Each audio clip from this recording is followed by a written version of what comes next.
بسم الله الرحمن الرحيم السلام عليكم ورحمة الله وبركاته وعن وناكسنا قيارتها ودينا قداوانيساي halkani waa Soomaali Weyn TV oo isbuucii hal mar aad ka daawataan magaalada Yataboori iyo nawaaxigeeda inta degan magaalada Yataboori iyo nawaaxigeeda waxa ay naga daawan karaan Obna Kanaal inta kale caalamka waxay si toos ah inooga daawan karaan barta internetka oo ciwaankeedu yahay www.somaliweyn.com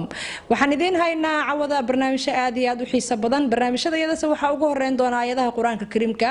oo iyo qolkii eebe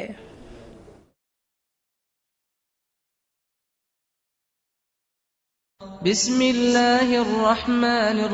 الرحيم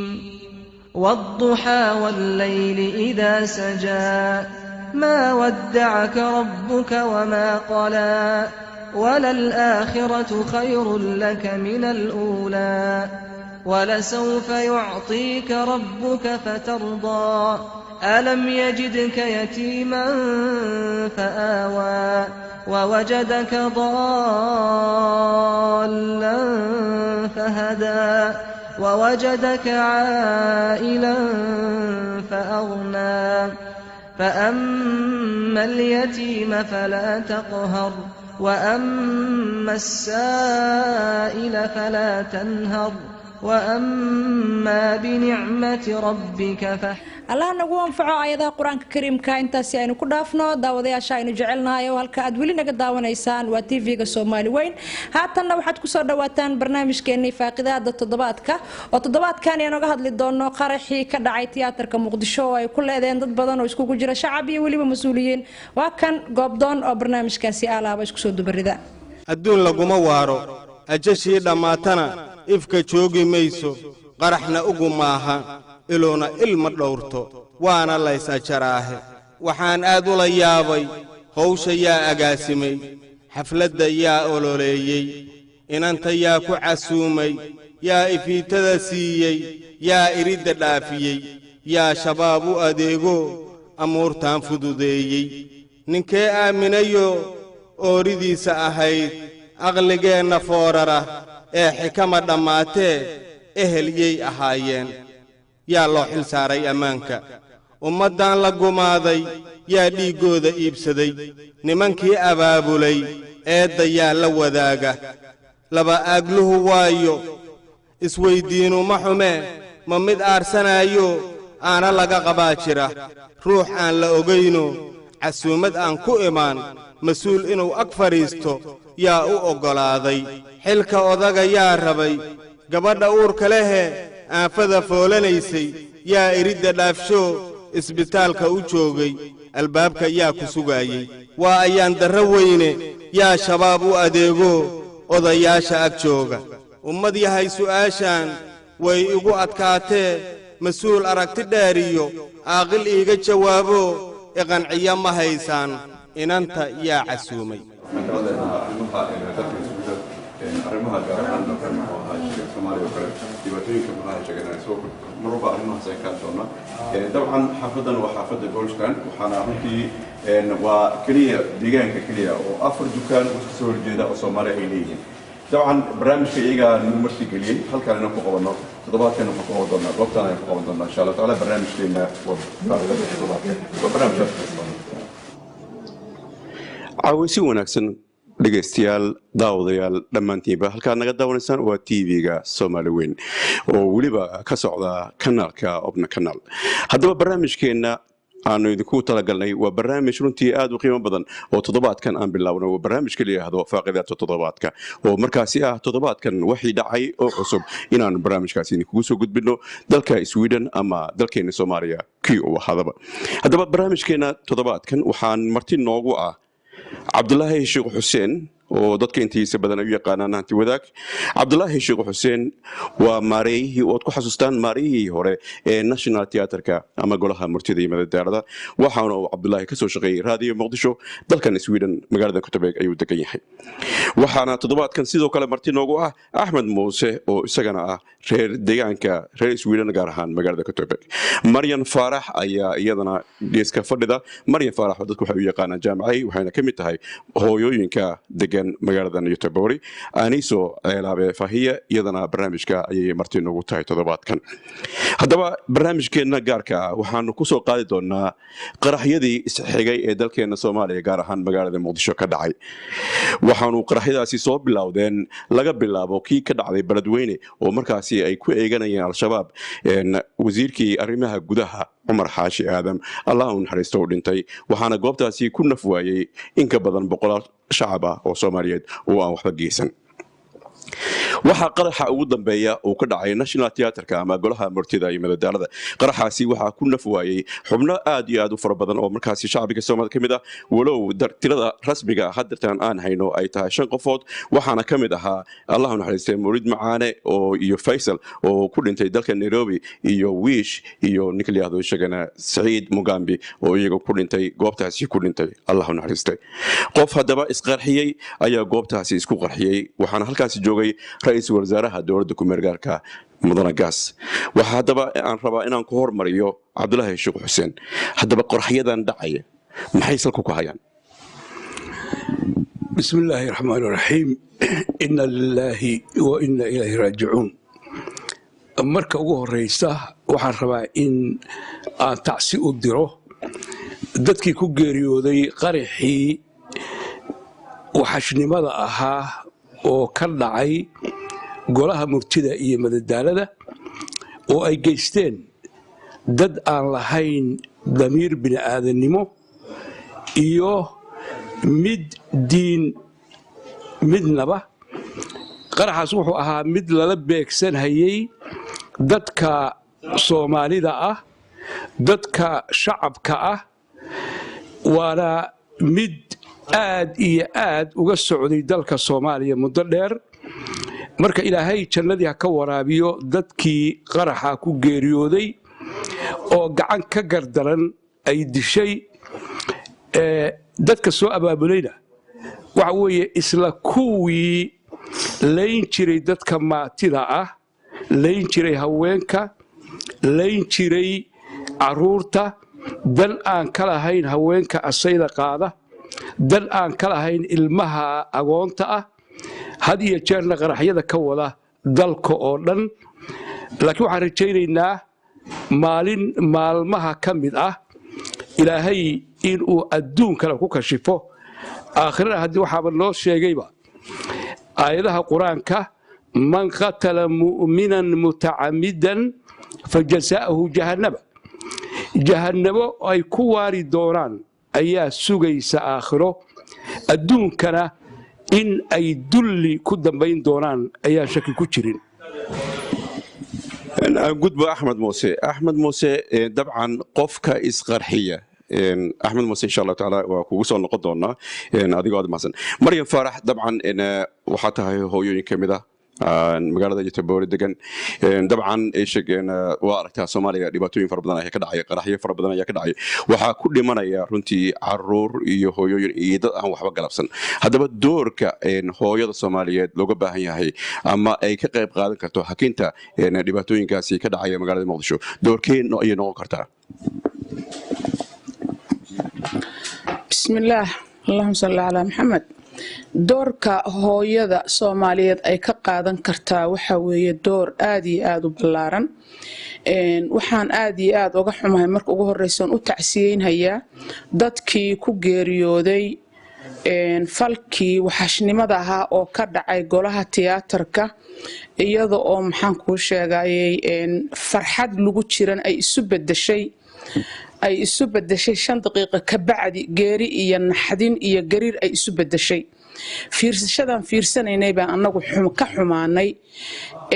ma ay dhici jirin lamana arki jirinin hooyo Soomaaliyeed ama gabar Soomaaliyeed oo falka foosh xun ku kacda waa mid aanu ka xunnahay oo na dhaawacaysa hadaanu nahay dumarka Soomaaliyeed meel kasta oo joogno waana aanu ka xunnahay waxa asayda sida waa annaga waxa agoonta looga tagayaa waa annaga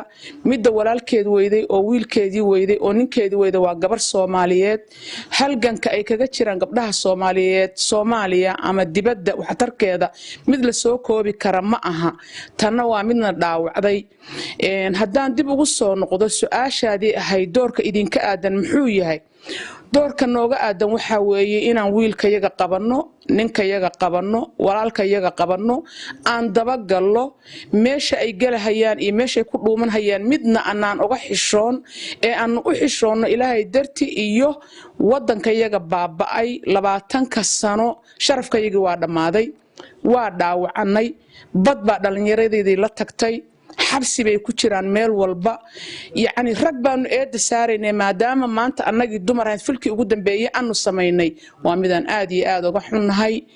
aanuna ku dadaalayna insha allahu mar dambe inaysan dhicinin sala allahu baarik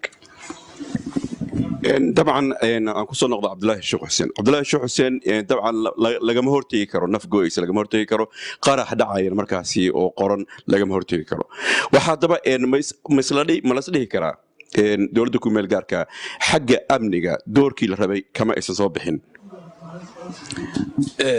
goobdoon aad iyo aad baad mahadsan tahay horta nimankan la yiraahdo al-qaacida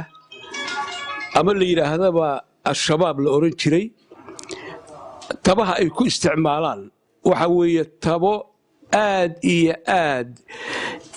naxariis darri ah aad moodana inay dadka ku dhex jiraan isla mar ahaantaasna waxaad iska ilaalin kartaa waxa weeye hadduu bahalku soo dhex galo iyo wax aan dadkaaga u ekayn laga yaabo in feejignaan gooni ah aad samaynayso laakiin qof kula mid ah oo jirkaagii oo kale leh Soomaali ah kula jooga isla markaana qorsheynaya in uu ku dilo anigu qof ahaan haddaan ilaahay ka cabsanayn damiir bini'aadanimana aan lahayn 100 qof waa dili karaa mugdi baan ku dili karaa meel walba waxaan dhigi karaa miino dadku waxay ku kala badbaadeen ka cabsiga ilaahay iyo damiirka qofka bini'aadanka ah uu leeyahay labadaa hadduu cayr ka yahay qofku wuxuu noqonayaa qof ka daran bahalka waayo bahalka waa la iska ilaalin karaya midda kale wax aad bay u dhib badan tahay dadkan ay adeegsadaan horta waxay ka xiraan dhammaanba waxa ay dhegaystaan idaacada ma dhegaystaan waxna ma akhriyaan iyagaa meel ku xirta waxay rabaan bay u sheegaan qofku qof ma aha marka wuxuu noqonayaa robot ama aalad iska socota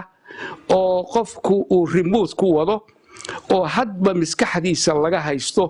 meeshuu doona uu u diro waaba caddahay marka in nimanka kan lacago ay siiyaan dad cadow ah islaamka dad cadow ah jiritaanka Soomaalinimada lacaga fara badan bay haystaan lacagtaasay adeegsadaan waxa ay raadsadaan dad la shaqeeya laga yaabo gabar ma oran karnee haweenkana ma masali karto waxaan oran karnaa waa robot miskaxda laga qabsaday aan miskax lahayn qof aan miskax lahayn waxa suurtowda inay soo gashay iyadoo aan waxba wadan wixii markaa qarax ahaa inay iyada ka sii horeeyeen sidii hadda dhaga badan ninkii askariga ahaa oo istaafkiisa ka mid ahaa ama shaqaalihiisa sidii haddaba loo adeegsaday 20,000 in la adeegsaday qof ka mid ah dadka meesha jooga oo iyadoo ay soo gashay iyadoo waxba wadan meesha dhexdeeda lagu siiyey qof kale oo isla damiir aan lahayn oo u xishay lacagta yarka ah ayaa la arkaa waa laga hortagi karay waxa looga hortagi karay meesha horta haddaaba la cadeeyey in uusan jirin wada shaqayn dawladda dhexdeeda ka tirsan oo dawladdii ay hadda markii wax dhaceen ay iscalaananayaan laakiin anigu waxaan oran lahaa Soomaalidu waxay tiraahdaa tagtadaayo timaadada hay inay iska dhaafaan isqabqabsiga iyo tan iminka inay ka fakaraan mustaqbalka iyo shirarka dambe sidii loo badbaadin lahaa waxaan isleeyahay lama baajin karo qoftiisi ay gashay laakiin waxa la sameyn karay dadka la siinaya invitationka dad kooban in ay noqdaan dad la yaqaana inay noqdaan qof kasta oo soo galana waxaa la rabay jirkiisa oo dhan in la baaro oo lagu sameeyo baaritaan xooggan oo hubanti keeni kara. dabcan cabdulaahi adigoo mahadsan waxaan rabaa inaan axmed muuse aan usoo jeesto. axmed muuse dabcan al-shabaab waxay sheegtaan وايه ان شاء الله كلبا كسو نقون دونا ilaahay ku caafiyo ayaan leenahay waxaan ku soo noqonay Cabdullaahi Sheekh Xuseen al-shabaab dhalinyaradu waxay u sheegaan ama ilmaha yarka isqarxinay waxay u sheegaan inay jannada galayaan hadii isqarxiyaan ma tahay in cadeyntu sida waa wax aad iyo aad loogu qoslo waayo qof isqarxiyay horta dhaqan islaam maaha isqarxintu waxa weeye dhaqan laga soo xigtay dadkii Jabaaneyska ahaa oo kamikaatsi la oran jiray oo iyagu isqarxin jiray dhaqanka islaamka kuma jirto diinta islaamkana kuma jirto qof isqarxiya qofka naftiisa dilana waa qof dambiila ah oo ehel u naar ah marka nimankan shabaab waxa isweydiin la horta islaam ma yihiin سلم كليهين إسلام ماذا شباب وحوي نمان خوارج خوارج هذا مقشرة وادد كب حي دين تي إسلامك أو أن دين هيسن مركا فعل كأي سمين هيا نورن وحول نقول هي فعل كسهور كذا دين تي إسلامك مركا أساسا قرنيسا إن أعماش شباب أي تهي أعمال الإسلام raad ku lahayn ahayna mid wax daliil cuskan Cabdullaahi waa runta sida diintu ay qabto runtii raad kuma laha qof isqarxiyay ama qof naftiisii halagay oo isdilay inuusan jannada galin dabcan waxaad moodaa marka magaalada Muqdisho hadda in runtii markii laga reebo qaraxyadan laga reebo in abnigii oo soo hagaagayo xataa dhismooyin fara badan iyo runtii bilicda magaalada Muqdisho ay dib u soo noqotay maxaad markay dadka ku nool Soomaaliya ama gaar ahaan magaalada Muqdisho maxaad kula dardaarmaysaa waa runta nimankii al-shabaab waxay og yihiin kuwa laga adkaaday kuwa jiha kasta laga soo galay kuwa ay dhowdahay inay bixiyaan wixii dambi ahaa oo ummadda Soomaaliyeed ay ka galeen dad bixinayay og yihiin ciqaab min Allah ka timid oo ah in ay ilaahay nimanka ciqaab ku rido qaraxyada ugu dambeysay waxa la yiri marka neefka la gowraco waxa weeye kama waabto geed marka waxay ku jiraan rafashadii ugu dambeysay wax alla wixii ay galaafan karaanna waa galaafan hayaan midda taargiga ah oo bartilmaameedka waxa weeye shacbiga Soomaaliyeed in ay laayaan intay layn karaan laakiin waxaynan meesha ku darin xaaqinku waa dhamaadaa laakiin dhulku ma dhamaado shabaab waa xaaqin waa dhammaan doonaan ummadda Soomaaliyeedna waa dhulkii dadka oo waligood aan dhammaanayn dadka Muqdisho waxaan leeyahay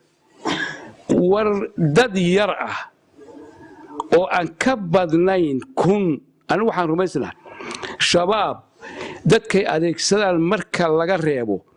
kuwaan shayaadiinta ah oo dadka adeegsada oo miskaxda ka dhaqa in aynan kun haddii la buunbuuniya ka badnayn kun qof ayaa ummadda Soomaaliyeed iska qaban weyday waxa weeye haddii dadka Soomaaliyeed ay la shaqeeyaan dawladda ay la shaqeeyaan ciidamada ay guri kasta taxadar ay yeeshaan waxa weeye in la heli lahaa nimanka midda kale dawladda waxaan u soo jeedin lahaa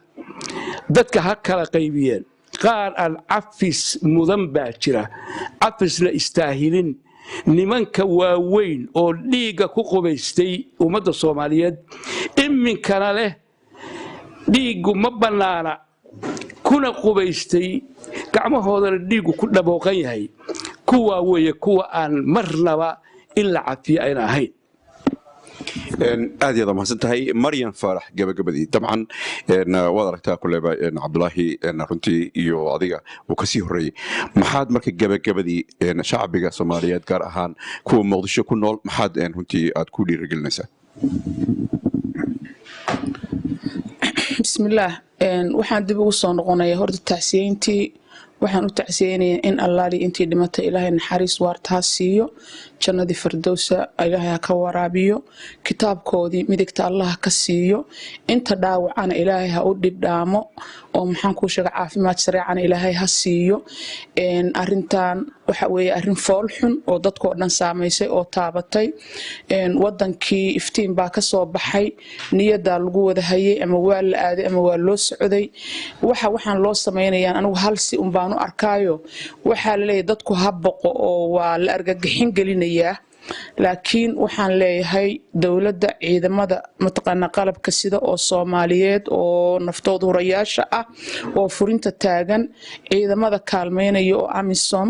ciidamada Itoobiya ciidamada Kenya anoon kala reebin dadka isu soo mataqaana xil saaray wadanka inay xoreeyaan waanu garab taaganahay gacan baanu siinaynaa haw gabanina haw rambisinina halka ka sii wada dadkan waxaan u rajaynayaa insha Allah wixii dhacay waa dhamaadaan naf ilaahay mataqaana uu qadaray waqtigeediina ma dhaafayso sida uu u sheegay Cabdullaahi inta wadaag waxa weeye taxadar baa loo baahan yahay albaabka guriga aad degan tahay oo maxaan kuu sheegay aad seexato waxaad jeceshahay inaad xirato kan kore iyo kan hoosaba nafta bil aadamku qaali weeye naf loo soo mataqaan waqtigeeda soo dhamaaday ma celin karo oo ma baajin karo balse waxaan leenahay oo aan ku talinayna hadaan qurba joogtii dalka kama maqnin naftayadii maalkayagii iyo maskaxdayadiiba waa yaalan iyo dadkayagiiba meel dambe oo aan sakuuradkeeda la suginin inaan dadka la isugu yeerinin inaan qofna laga xishoon waxaan dhihi lahayn mataqaana qalabka dharkoodan intuu dhameeyo dadka lafiisa soo saaraya ha lagu baaro dadka oo mataqaana digtoonaan ha laga qabo ilaahay waxaan ka rajaynaynaa insha Allah الله كريم إنه إنتاس نوجا إكيا لبعتها أي ودان ضد كل جنسيه كل مجهو كل الدين هو كو إك وضن إسكا إلى علين كارنين كديران ما ينتاسن كجبحية والسلام عليكم ورحمة الله وبركاته. نتكلم برنامج كنا أنا وكجرنا أو كوجد جرنا وحن ربع هذا إن الميكروفون كويرو ولبا أن كاميرا حقي ولا هي أنا ساعة لا بفاهي أو كاميرا إن قبلها أما هو ينكو كنول مجرد يتبوري جرهان حافظ الكرشتان أنا طبعا محد إن رنتي شعب مجرد مقدشو أركيسيد قرحية إيو رنتي رصاص كدايسة محد شعب ككون النساء. بسم الله الرحمن الرحيم إنا لله وإنا إليه راجعون لما أنتي قرحية كوجيريوتي وحان أصدرنا تعسي إلهينا قبل جودها أقبوتشيو أنت دعوة عنا الله أفضل أنت سانك بحياة السلام عليكم ورحمة الله وبركاته. ما سند أنا سرنتي أنا قيبتها تقاط برامجك وحن ربا مركا إن هذانا وير سيدو كله إن أحمد موسى إن رنتي تعسيد أو هالكان كدريو يولي بجرهان شعبية إن مقالة مقدشو رنتي وحقوق باقي قبل بسم الله إن الله هو إن راجعون إلهي وحن أبرئنا وحيد أنتي إلهي ونحرسته نذي كورابيو أنتي هرد متين تود متبع السلام عليكم ورحمة الله. عبد الله شيخ حسين waxaan filayaa marka runtii in aad wax ku dar lahayd maxaa ku dar Abdullah gabagabadii waxaan leeyahay horta ilaahay intii dhimatay ha u naxariisto midda kale waxaan halkaan inaan ka cadeeyo ummadda Soomaaliyeed ogaadaan dadka marka la joogo Muqdisho ama magaalooyinka kale dadka cabsada waxa kamid ah culimada dadka indheer garadka ah dadka aqoon-yahanada ah dadka muslimiinta ah ama mu'miniinta ah dadkaas waxaad arkaysaa guryahooda dhowr jeer bay xirtaan waxay furayaal waaweyn bay misna hoos uga xirtaan dadka guryuhu u furan yihiin oo aan cabsidu galayn waxa weeye oo og in nimankaasu ayna soo weerarayn waa inta qaadka cunta oo guryaha aan xiran kuwa daroogada cuna ama khamriga cabo oo guryuhu u furan yihiin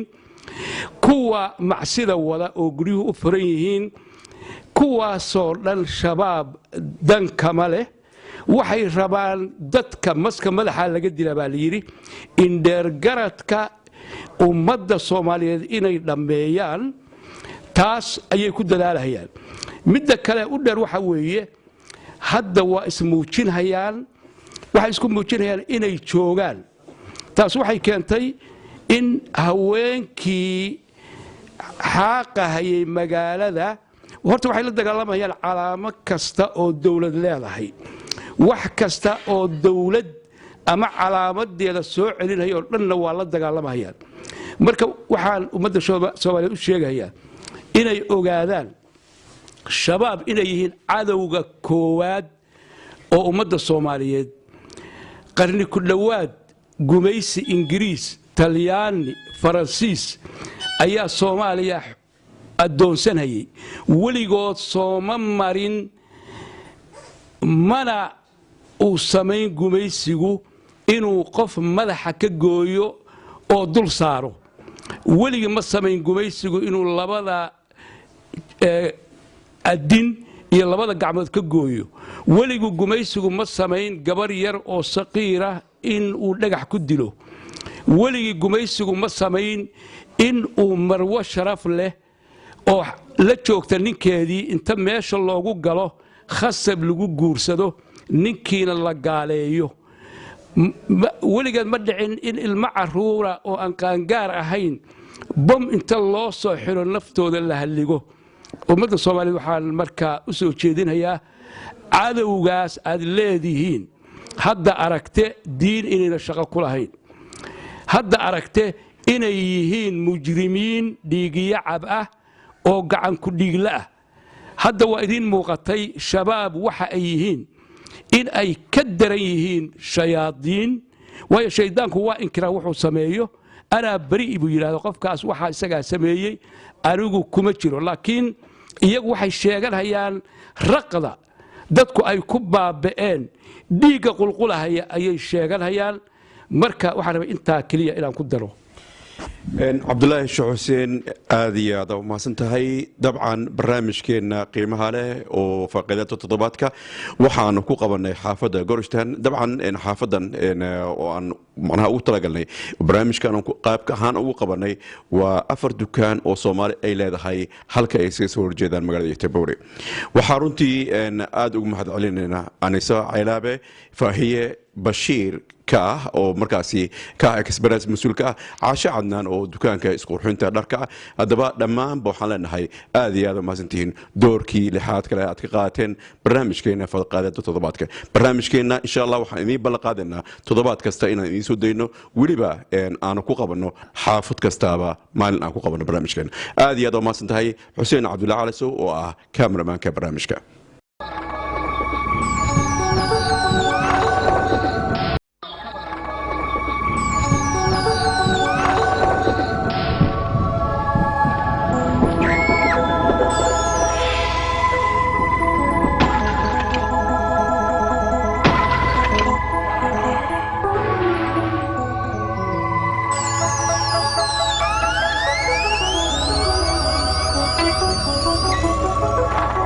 Soomaaliyka qoomame qaraxi daraade qalqaliyay dadkeena qiyaanada ku asneed qarandoonkii baa lumay dhiigan qulqulayo qabriyada dadkii galay cid qareena ma yihiin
markuu qarankeeni dumay markii qori laysu boobay markuu qaxanagu habsaday ayaa quruxdii la waayey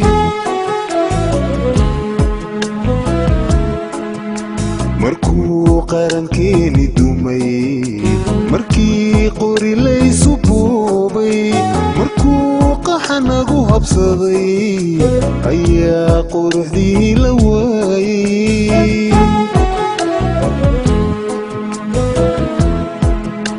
markii qiiqii ka kacay golaha qarankee martida bulshada qaar lagu haligay ayay qamuunyadana qaaday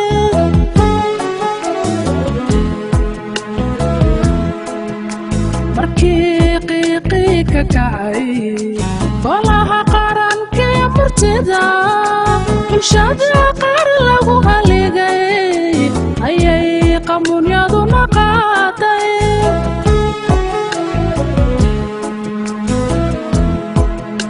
maxaa qaladoy galeen maxaa qarax loogu dhigay maxaa qudhaa looga jaray maxaan ku qabuursanaa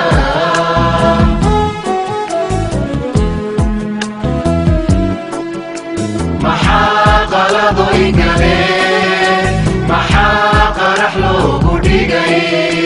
maxaa qudhaa looga jaray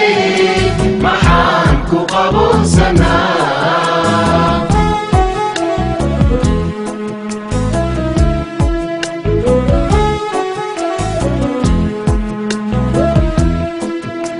dadkaan ku qaraabta diinta dadkaan qoom kale u adeega dadkaan qarribaya dalka miyay qayladu dhibay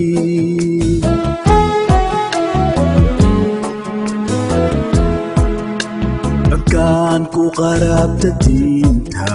dadkaan qoom kale u adeega dadkaan qarribaya dalka miyay qayladu dhibay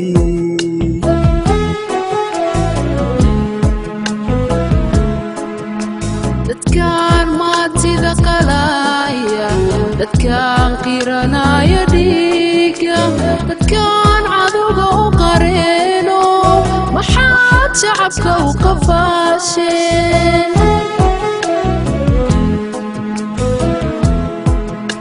dadkaan maatida qalaya dadkaan qiranaya dhiiga dadkaan cadowga u qareeno maxaad shacabka u qafaasheen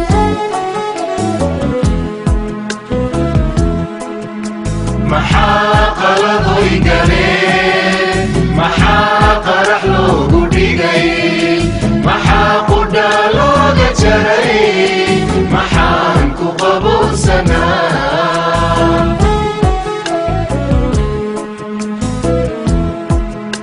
maxaa qaladoy galeen maxaa qarax loogu dhigay maxaa qudhaa looga jaray maxaan ku qabuursanaa inuu qabkii dhammaaday qabiilkiinaanu aasnay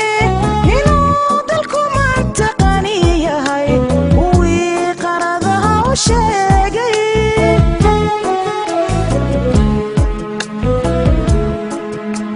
inuu qabkii dhammaaday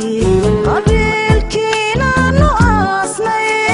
inuu dalku maanta qani yahay kuwii qaradaha u sheegay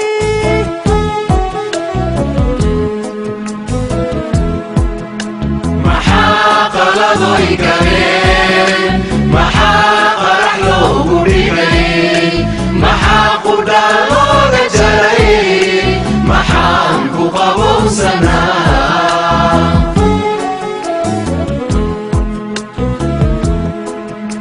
maxaa qaladoy galeen maxaa qarax loogu dhigay maxaa qudhaa looga jaray maxaan ku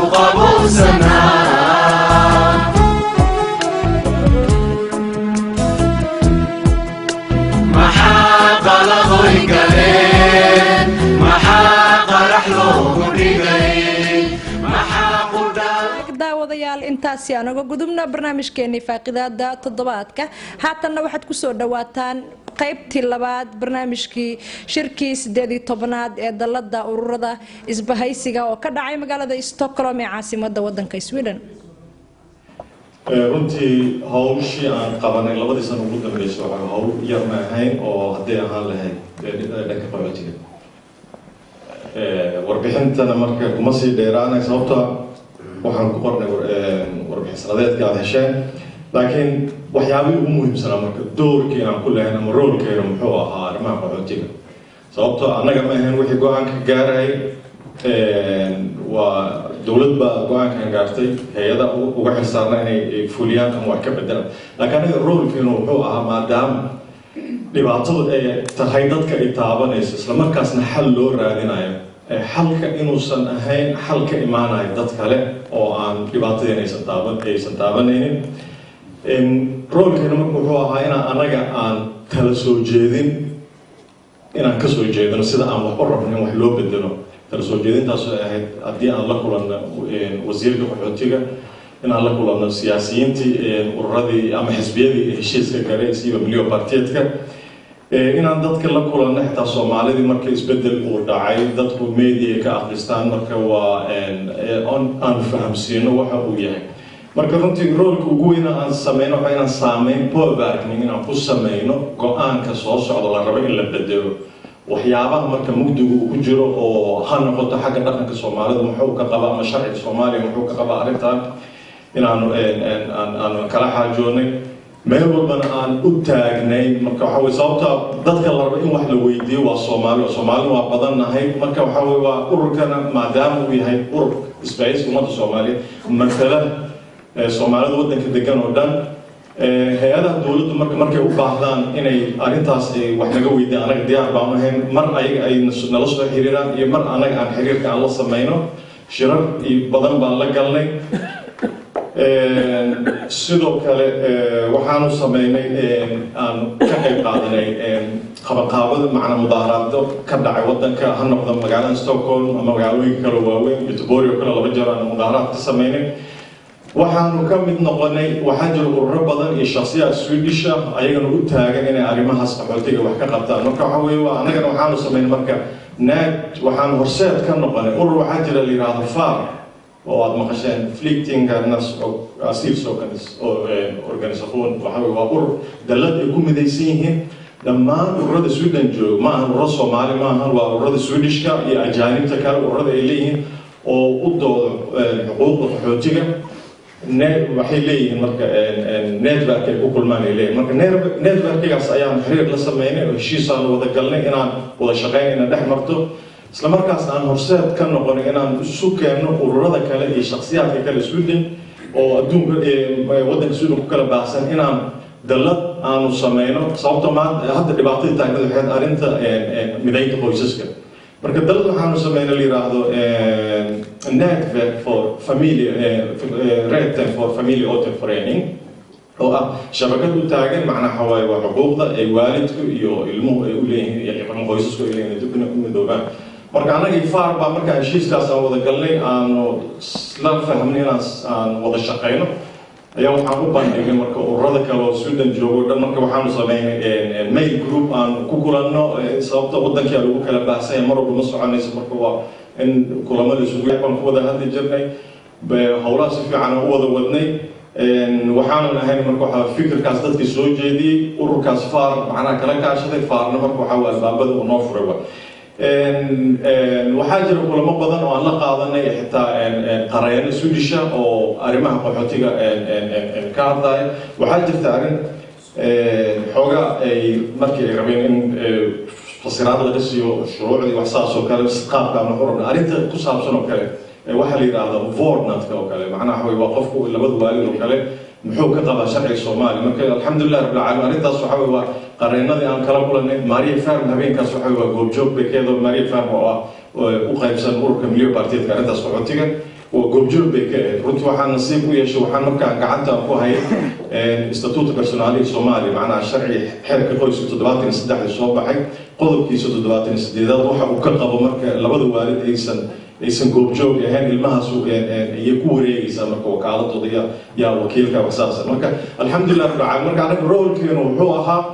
inaan meel walba oo talo Soomaaliya looga hadla ururkeena marka inaan goobjoogan ka ahaano adag waa soo koobaya waqti way raawgeed waxaan idin lahaa kaliya marka number ku saabsan tirakoobkii ugu dambeeyay hadda aan sanadka 2011 aan keenay immigrationka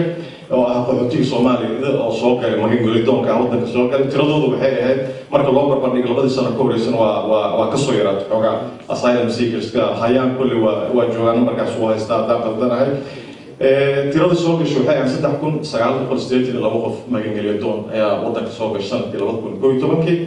2549 waxay heleen marka degenaansho ayaa la siiyey dadkii loo diiday marka waddanka looga diiday sharciga sanadkan waxay ahayn 495 qof oo dib loo celiyay macnaha dib loo celiyay oo 348 waxay yiraahdeen waa dad ayaga iskooda dib uga laabtay waddanka 147 waxaa waa dad si qasab waddanka looga saaray wadamadii loo celiyay bari marka liis waa la siiyay wadamadii loo celiyay waxay wadamada adiga Dublin ama wadamada Yurub oo qofka fariisi laga soo helay ahayn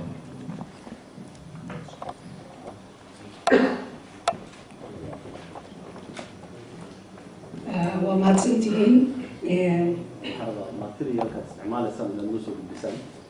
halka aad weli naga daawanaysaan waa TV-ga Soomaali Weyn magaalada Gothenburg inta degan ku dabagina waaxigeeda waxay nagala socdaan Obna Kanaal haatanna waxaa la soo gaaray qaybtii madadaalada isbuucan waxaa ugu horeyn doona heesta isbuuca oo idin soo gudbin doono hees la magac baxday Soomaali Weyn oo ay qaado fanaanada yar oo la yiraahdo Qaaliladan waxaa ku xigi doona heesta Qaaliladan barnaamij aan ka soo diyaarinay farshaxanka Amiin Caamir waxaa inoo xigi doona Ododoore oo asagana aan ka soo qaadanay qayb yar oo majaajile ah sidaas ayuu barnaamijku inoogu socon doonaa haatan ku soo dhawaada heestii Qaaliladan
ododhoorre waa ba ododhoorre maanta sheekadu waxay ku saabsan tahay shalan bardacad iyo ododhoorre bardacad ninkaan ka siin wuxuu ku taallaa gaalkacyaabaa ododhoorne kor xamar aagaas uu ka yimidno safar dheer kadib dhac subaxdii soo galay waa iska nasiyey ma iska waalano dhac casarkii markeedu banaanka soo aaday bes mase gaalkacyo waxaa laga yaqaanaa haddii filim khatar ah uu caawo dhagan yahay maaragta waa la naadiyay anu sheena ka jirto basjaas ka jirto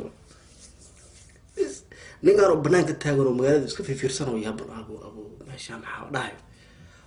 xaajidan soo agmartay igaara kor ka saar oo qaylinayo ilaa filimku naadinayo wuxuu leeyahay marka bishaaro bishaaro bishaaro dhammaan dadweynaha ku nool degmada gaalkacyo nawaaxigeed waxaa loogu bishaaraynayaa caawa inuu socdo filim bere ka dhacday oo uu wado atoorihii layaanka ahaa laba xiniloyadka ah oo balaayada ahaa alla maxaa filimka bala ku jidho haraantaa ku jidha qaylaa ku jidha indhacdayd baa ku jira handadad baa ku jidha ninkuu seego saaxiibkaa waa yaabaaye waa ay dhalay iyo inankii iyo najis aan la aqoon naclad baana ku taalla dofar dhal naclaa waribkaay walcankaa ku yaala kunfa allah ku cadaab saaxiibkaa waa yaab meesha maxaa niyo islaama jooga miyaa u dhahay kuwa kale soo mahniyo shan dadka lagu dhiirgelo qaabka laisku dhiirgelo waa marka tegeriisi caawana filmka ku dhaafino dhaabaa war waayo yiri wallahi bilaa waa galaa filkan bay dhaafo yiri caawano bes ninka odagoo soo baxay baa biliyatigu jagsaf u galay dhac biliyatigu goosay tarax darab shaleemadii galay mase acuudka qaac ilaa shaleemada dhexdeeda 3 fuustaaba ka shidan hilib lagu karinayo hilib eri hilib geel iyo hilib lo ninkan waaya ma tahay ani meeshan maqaayad isma soo dooniyo filan rabay maxaa wada meeshan waa oridi meesha xafiisku waxa uu goosano waraaniyo aniga qeyl bla wala fahmo marka wuxuu wariyaha dhageysa wara ku jidaya filim waa ku jidaya barta bara la maarta iraado barta bara la fariiso halka fariiso waa lagu daraya filim soo film fariiso halka warwaayo waa fariisana dhag isku firiisan saxkan xogaa markuu joogo jig filimka la shidaba صح وفيلم خطر لكن مركو فيلم مال معمرايا هالساعة كذب إجارة بافلا وريا أرض يا أرجلان يبغى بلا الورقة إلا هرب كيو قدويا ملك مفير من ناف إسقبه تشح أنتوا وانا هنا أدكل مرق بالله صعدة صاحب يا شيء يا بني كانوا يا بني ماشى من قايد هرب الوضع جداي ورجي الله ما كون دار أصويا بنا إيجار قداش يستاهل وغيره يا ابني كم حلقة ذي وريا عبدو حلا ولا مرقنا صرع صاحب يا ابني كان أتكيا لو سوريج أتكيا لسيرع قبسة وفي خذا قرقو قد لي قبل كاله شيء يعني روحي يومرك إلا روح الرباني كي ماله ماله وافيرينو marka xaq waxa ka jirto waxa ruuxu ugu jabsadaa marka lafta ruuxu jabsan iskursi ka hor yaadaan sharci ka taagan oo dhowrna war maayo saana jadal isqabto in adoon horusi kala soo yaabana maxaa ma kan dhahayo oo soo qasay saaxibka waa booga inta dhahay la ilaaha illa uu naxdino وزوديها مالتها نيجي ما قطع وانا نحسي قفوي لك من حيني الى مشي حزمي يا اخ مسلم بجوق بيدني نعم على بلا صاحبنا كو اتيس جوغا سبوريا ديس ان هاديرو وحوي نيكا اركيس هيربو قتي ان هاديرو يا وحين ودونيا هادو اركيس ود دار ودخ واي سو ما نقال هادو كرسي ku jabsanin madaxda ku jabsada saaxiibka shalay ka dhaqtano ورا فاقد قد وداني هذا فيك فيرسان انا وعدي قوق باش مسو قلنيو كذا بوق ودانو ايا كامس على كل جسم xogaa marka la joogo oda caataa booda filimka wala daminaha ayaa xilliga BBC baa la gaaray marka la dhamayso la dhageyso waa hadal dib loo daaraya in la adeerayo la haday xilliga BBC la jooga nin walba wuxuu la soo baxay bootare maxaa la raadiyar oo inta leeg cirbad oo ku adantaa b b c dan waa la daarana waa la gaabsana waa la dhegeysana waxay u talagaleen bis qofka keligiis loo dhegeysto kismaayo iyo kistaada been gaalkacay ka daraba b b c wax kale waa wadaagaysiin saaxiibo ninka waxaa laga yaaba xoojis dhunkusi laakiin b b c raadiyaas ma la dhegeysan keligiis ma abuus loo jeclaya meesha hilay ka tahay markaa b b c u dhegeysta saaxiibka boring تلفون وباك محلها راديو كريس بي بي سي مال شلامدي والد مي عاجز مركو جمع سي كلها ما جمع سنة عملنا أصلا صار وسكر تهاجي إيجارك يجرب له ده عاد كله عنده صار تكبح إن هذا تكبح عاد تكبح يا ورني عارف يجيب مثل بنا هذا قاعد يسار يا تاكل هنا هذا تاكتين هذا تكبح هنا هذا سوي تكبح هنا هذا تكبح مرحي كلا زبود ونيو هداتني شلامنا كان دغ سوين هذا لما بي بي سي ما كان يسلاناني ونيو اسكبخ العقد تحاول انك حق الله كان صاحبك انت markay turku hoosh waa yaab waa cabsino dacwar waa hirniyo baxay dhaafay idin amalno aatim bis xogaa markuu joogay ninka meesha uu ku foos wareer ruuciil عاجز بروح تك على نكير عملنا هذا اسكو baxay banaanku su'aal ma se banaanka la barxay aba waa la fadhiya dadkan banaanka fadhiyo lacag ma haystaan is marka xaq waxa ka jirto qofku uu ku lacagaysan igaara gudaha galaayo oo lacag haysto asaas soo tabina filan kale sida ciyaaraha ma raadiyo loogu soo tabiyo kale commentatorka ama TV loogu tabiyo igaara filanku soo tabina atrishada waxay ku jidaa qolka chiefka laadkiiba oo soo galay ku banaanka joogo waa laadkiiba soo galay naarade ku banaanka joogo عرضي مرة عرضي الحمد لله والله هناك تبروي يا صاحبك وايا بيرو وروح يربشق طول انت مكويس لا مش كفر سبا اس بلا زوبو دو خورا دغسني ماشي شاه دارتو يا ولا شاه كل كان ولا صاحبك مركا قطرو مغاليدو لو قبسد مقتay in aad rushay karo shaah loo keenay ninkan shaah siyo ninkan shaah loo keenay mugtay markaas hay'ad iska bixi lacagta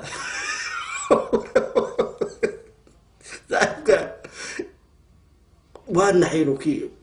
مركز يو صاحب دور على دا برشلونه انا كان بخنا كو باشالو انا اسكعب شهر يا بس نيكو odayga meeshii qatro kun qod waa laga jeclaaday shalamadii bartacda sala wareey wax alla wixii hilib lagu gal jiro waa mamnuucan wuxuu yiri noomo hilib ninkii rabo loos xanji adduun diyaar wala ka shalam hilib jirto ninkii hilib rabo maqaydu aad u dhaano صاحبه باش توست كلها intaas aynu uga gudubno barnaamijkii madadaalada Soomaali weyn haatanna waxa la soo gaaray qiyaarta aynu jecelnahay xilligan hadahayo kale hawada isku macsalaameyn jirnaa intaan dib dambe u kulmi doono waa farsamadii iyo waliba kaameradii Xuseen Cabdi Calasow tan iyo isbuuca dambe intaynu kulmi doono assalaamu calaykum waraxmatullaahi wabarakaatuh